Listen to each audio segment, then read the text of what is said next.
নদীর তীরবর্তী এলাকায় বাস, সারা বছরই ভিটেমাটিটুকু ভেসে যাওয়ার আতঙ্কে কাটে দিন। অস্তিত্ব টিকিয়ে রাখার লড়াই তাদের জীবনভর চলছে। মৌসুমী দ্বীপের পয়লাঘেরি গ্রামে আবারও জমেছে দুশ্চিন্তার কালো মেঘ। একদিকে নতুন করে হওয়া নিম্নচাপের বারবারন্ত, আর অন্যদিকে পূর্ণিমার ভরা কোটায় জোড়া চাপে ভয় ধরাচ্ছে নদীর উগ্র রূপ। জলের তোরে ক্রমশ ভাঙছে নদী বাঁধ। ইতিমধ্যেই বেড়ার ঘাটে প্রায় 100 মিটার ও মান্নার ঘাটে প্রায় 200 মিটার নদী বাঁধ ধসে তলিয়ে গিয়েছে নদী গর্ভে। যে কোনো মুহূর্তে নদীর জল ঢুকবে গ্রামে, ভাসিয়ে নিয়ে যাবে শেষ সম্বলটাও। আতঙ্কে দিন গুজরান বাসিন্দাদের।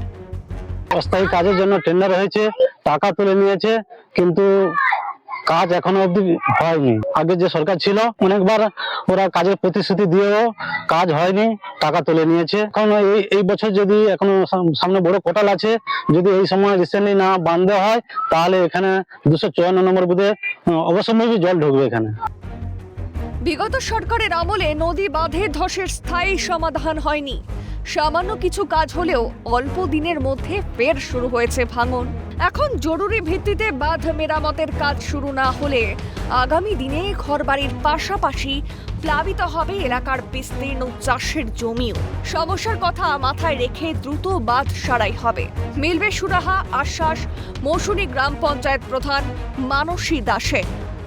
ওটা আমার নজরে আসার সঙ্গে সঙ্গেই আমি ইরিগেশন দপ্তরের সঙ্গে আমি কথা বলেছি। ওনারা যত দ্রুততার সঙ্গে কাজ করবার চেষ্টা করছে। পাকাপোক্ত নদী বাঁধ করবার জন্য ইরিগেশন দপ্তরের সঙ্গে আমি অনেকটা মিটিং করেছি। ওনারা পাকাপোক্ত বাঁধ করবার জন্য আগামী দিনে ওনারাও চেষ্টা করছে। তাই আর দেরি নয়, দ্রুত শুরু হোক বাঁধ মেরামতির কাজ। প্রশাসনের তৎপরতায় আধুনিক প্রযুক্তির সাহায্যে উন্নত নদী বাঁধ তৈরি হলে সুস্থ স্বাভাবিক নিশ্চিন্ত জীবনযাপন করতে পারবে গ্রামের বাসিন্দারা।